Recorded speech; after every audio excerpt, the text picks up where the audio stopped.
Sir, சில பேர் வாழ்க்கையில ஒரு ஸ்ட்ராங்கான முடிவு எடுக்க முடியாம கஷ்டப்படுறாங்க. அது ஏன் சார்? சொல்றேன் சார். இதுக்கு நெறைய காரணம் இருக்கு.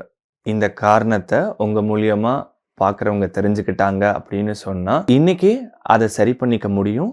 அதிலிருந்து ஒரு விதமான தெளிவான முடிவுகள, ரொம்ப ஸ்ட்ராங்கான முடிவுகள அவங்க வாழ்க்கையில எடுக்க முடியும். அது என்னன்னு தெரிஞ்சுக்கணும்னா, இந்த வீடியோவ ஸ்கிப் பண்ணாம முழுசா பாருங்க. சப்ஸ்கிரைப் பண்ணாம பார்க்குறவங்க கண்டிப்பா சப்ஸ்கிரைப் பண்ணிக்கோங்க. பயனுள்ள தகவல்களை நிறைய தெரிஞ்சுக்க முடியும். ஒன்னு, ஃபியர் ஆஃப் ஃபெயிலியர். ஆக்சுவலா இன்னைக்கு வாழ்க்கையில சாதிச்சவங்க எல்லாம் யாருன்னு பார்த்தா நிறைய தோல்விகளையோ நிறைய அவமானங்களையோ சந்திச்ச நபர்களால தான் இன்னைக்கு சாதிச்சிருக்கவே முடியும். ஆனா இன்னைக்கு நிறைய பேர்கிட்ட தோல்விங்கிறதே அவங்களால ஏத்துக்க முடியல. நான் ஒரு விஷயத்த பண்ண போறேன், அந்த விஷயத்த என்னால பண்ண முடியல, அதுல ரிசல்ட் நெகட்டிவா இருக்கும்னு தெரிஞ்சாலே பயப்பட ஆரம்பிக்கிறாங்க, அந்த வேலையை செய்யவே போறதில்ல. ஸோ இந்த மாதிரியான நபர்கள் ஒன்னு தெரிஞ்சுக்கணும், ஃபெயிலியர் அப்படிங்கிறது it is a steps for a success. அதாவது தோல்விங்கிறது வெற்றிக்கு முதல் படி. Something is better then nothing. ஒண்ணுமே இல்லாம இருக்கிறதுக்கு ஏதோ ஒண்ணுங்கிறது பெரிய விஷயம். அப்போ நீங்க ஒரு விஷயத்த செய்ய போகும்பொழுதுதான் ஒரு தப்பு நடக்குதுன்னா, அந்த தப்பு எங்க நடக்குது, எப்படி நடக்குது, எதனால நடந்தது, யாருனால நடந்தது அப்படிங்கிறத தெரிஞ்சுக்கிட்டு அடுத்த டைம் நீங்க அந்த வேலையை செய்யும் பொழுது, ஒரு வேலை முதல் டைம் செய்யும் போது 10 தப்பு இருக்கலாம், அடுத்த டைம் அது 4 ஆகலாம், 2 ஆகலாம், 1 ஆகலாம், இல்ல தப்பே இல்லாம அந்த வேலையை நீங்க சக்சஸ்ஃபுல்லா செஞ்சு முடிக்க முடியும். அதனால பயப்படாதீங்க. முடிவு என்ன வேணா இருக்கலாம், ஆனா முயற்சி செய்யுங்க, அதுக்கான வேலையை செய்யணும். ரெண்டாவது, ஓவர் திங்கிங். ஒரு விஷயம் ஆரம்பிக்கிறதுக்கு முன்னாடியே இப்படி இருக்குமோ, அப்படி இருக்குமோ, இதுவா இருக்குமோ, அதுவா இருக்குமோ அப்படின்ற மாதிரி ஒண்ணுக்கு மேற்பட்ட யோசனைகள் ஒரே நேரத்துல அக்குமுலேட் ஆகும் பொழுது முடிவு எடுக்க முடியாது. யாராலுமே எடுக்க முடியாது. ஒரு நேரத்துல எத்தனை வேலையை உங்களால செய்ய முடியும்? என்னால ஒரு வேலை தான் செய்ய முடியும். ஒருவேளை ஒரு சிலரால நிறைய வேலை செய்யலாம், ஆனா முடிவு என்னவா இருக்கும் அப்படிங்கிறது இருக்கு இல்லையா? அப்படி ஓவர் திங்க் பண்ணிக்கிட்டே இருக்கிறதுனால, ரைட், ஒரு திங்க் பண்ணனா பயம் இருக்காது, ஓவர் திங்க் பண்ணா பயம் இருக்கத்தானே செய்யும். அப்போ அந்த ஓவர் திங்க ஸ்டாப் பண்ணுங்க ஃபர்ஸ்ட். மூணாவது, அந்த விஷயத்தை பத்தின போதுமான நாலேஜ் இல்லாம இருக்கிறது. உங்ககிட்ட ஒரு விஷயங்களை சொல்றாங்க, இதை செய்யுன்னு சொல்றாங்க, இல்ல இது பண்ண முடியுமான்னு கேட்கறாங்க. அப்படின்னா அந்த விஷயத்தை பத்தின முழு தகவல்கள், அந்த டேட்டாஸை தெரிஞ்சுக்கணும். தெரிஞ்சுக்காம பிளைண்டா இக்னோர் பண்றது, இல்ல தெரிஞ்சுக்க ட்ரை பண்ணாம இருக்கிறதுமே முடிவு எடுக்க முடியாம போறதுக்கு ஒரு காரணம் தான். அந்த விஷயம் என்னன்னு தெரிஞ்சுக்கிட்டாதான் அதுல இருக்கக்கூடிய பாசிட்டிவ் என்ன, நெகட்டிவ் என்ன, இந்த வேலை செய்யறதுனால என்ன விளைவுகள் ஏற்படும், என்ன நன்மைகள் இருக்கு அப்படிங்கிறத அதை பத்தி முழுசா தெரிஞ்சுக்கிட்டா கண்டிப்பா ஒருத்தரால முடிவு எடுக்க முடியும். அதை தெரிஞ்சுக்கணுங்கிற ஆர்வமும் இல்லை, தெரிஞ்சுக்க முயற்சியும் எடுக்கிறது இல்லை.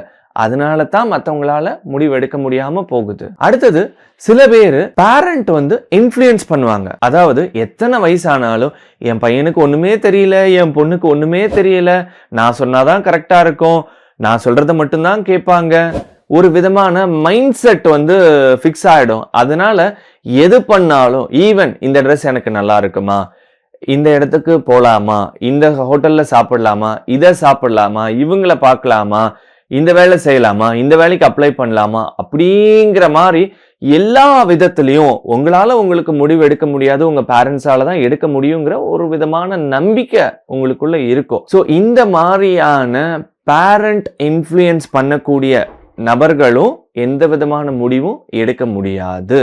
ஏன்னா இவங்க பேரண்ட்டை டிபெண்ட் பண்ணிக்கிட்டே இருக்காங்க. அப்போ ஒரு முடிவு எடுக்கணும் அப்படின்னாலே இவங்களுக்கு அவங்களோட சப்போர்ட்டுங்கிறது தேவைப்படும். அதே மாதிரி ஒரு விஷயத்தை பத்தி முழுசா தெரிஞ்சுக்காம, லைக் ஒரு பழமொழி இருக்கு, புக்கோட அட்டைய பார்த்து புக்குக்குள்ள என்ன இருக்குன்னு நம்மளால முழுசா சொல்லிட முடியாது.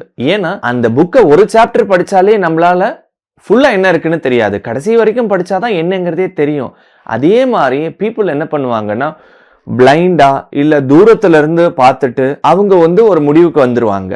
அதனால கூட அவங்களால முடிவு எடுக்க முடியாம போயிடும். அப்போ ஒரு விஷயத்தை பத்தி முழுசா, தட் மீன்ஸ் பக்கத்துல போய் பார்க்கும் பொழுது, பேசும் பொழுது, அந்த விஷயங்களை அவங்க என்ன சொல்றாங்கன்னு முழுசா கேட்கும் பொழுதுதான் ஒரு கான்பிடன்ஸ் கிடைக்கும். அப்பதான் முடிவு எடுக்க முடியும். அது மட்டும் இல்லாம சில பேருக்கு அவங்க மேலேயே ஒரு நம்பிக்கையின்மை, lack of confidence, அதுவுமே ஒரு காரணம். ஒருவேளை என்னால சரியா முடிவெடுக்க முடியாது, நான் பண்ணா தப்பாதான் போகும், எனக்கெல்லாம் இது வராது, என்னால பண்ண முடியாது அப்படிங்கிற ஒரு lack of self confidence-உம் முடிவு எடுக்க முடியாம போறதுக்கு ஒரு காரணமா அமைஞ்சிருது.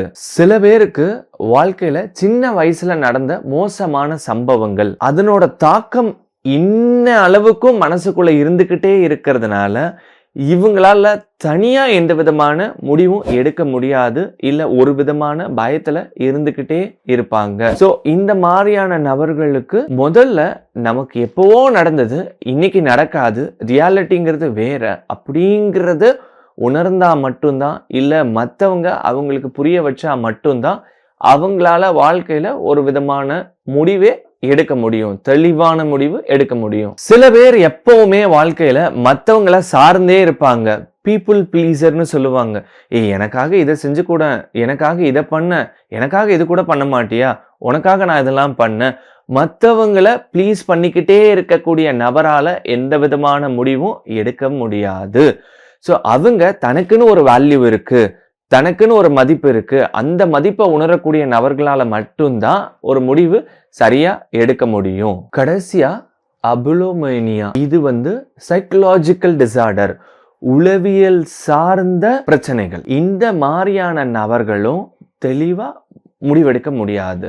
இவங்களால ஒரு சிக்கலான, ஒரு சவாலான நேரத்துல ஒரு விதமான பயம், ஒரு விதமான படபடப்பு இருக்கும். அதனால அவங்களால எதையும் கான்சென்ட்ரேட் பண்ண முடியாது. கான்சென்ட்ரேட்டே பண்ணல அப்படிங்கும் போது ஒரு விஷயத்த முழுசா இவங்களால புரிஞ்சுக்க முடியாது. அப்புறம் எப்படிங்க இவங்க முடிவெடுக்க முடியும்? இப்போ நான் சொன்னக்கூடிய விஷயங்கள் முடிவெடுக்க முடியாம போனதுக்கான காரணமும் சொல்லியிருக்கேன், என்ன பண்ணா சரியா முடிவெடுக்க முடியுங்கிறதையும் சொல்லியிருக்கேன். இன்னைக்கே இந்த விஷயங்களை ஒருவேளை நீங்களும் முடிவெடுக்க முடியாம இந்த சூழ்நிலையில இருந்தீங்கன்னா இன்னைக்கே இந்த மாதிரியான விஷயங்களை ஃபாலோ பண்ணுங்க. ஒருவேளை எத்தனை விஷயங்களை ஃபாலோ பண்றீங்க அப்படின்னு ஒரு விஷயங்களை ஃபாலோ பண்ணிட்டீங்கன்னா அது ஒர்க் அவுட் ஆச்சா இல்லையா அப்படிங்கிறத கமெண்ட் பாக்ஸ்ல மெசேஜ் பண்ணுங்க, நான் உங்களுக்கு கைட் பண்றேன். வேற விஷயங்கள் இல்ல வேற புது டெக்னிக்கை நான் சொல்லித்தரேன், அதன் மூலியமா நீங்களும் ஸ்ட்ராங்கா போல்டா ஒரு முடிவு எடுக்க முடியும். நான் சப்போர்ட் பண்றேன் உங்களுக்கு. உங்கள நிறைய பேருக்கு மனசு சம்பந்தமான கேள்விகள், சந்தேகங்கள் இருக்கலாம். உங்க சார்பா சார் இங்க தொடர்ச்சியா கேள்விகள் கேட்டுக்கிட்டே இருப்பாரு, அதுக்கான விளக்கங்களும் நான் கொடுத்துக்கிட்டே இருப்பேன். அடுத்த வீடியோல நீங்க பல நாளா கேட்கணும்னு நினைச்ச கேள்வியா கூட இருக்கலாம். அதனால தொடர்ந்து இந்த யூடியூப் சேனல்ல பாருங்க. உங்க மனசு சம்பந்தமான சந்தேகங்கள், கேள்விகளை தெளிவுபற்று மன நிம்மதியோட சந்தோஷமா இருங்க. அதுக்கு முன்னாடி ஹர்ஷா மைண்ட் கேர் அப்படிங்கிற இந்த யூடியூப் சேனலை சப்ஸ்கிரைப் பண்ணிக்கோங்க. அப்பதான் நீங்க தெரிஞ்சுக்கணும்னு நினைச்ச கேள்விகள் வந்தா கூட உங்களுக்கு நோட்டிபிகேஷன்ஸ் வரும். அதை ஃபுல்லா கேட்டு நீங்க தெளிவு பெற முடியும்.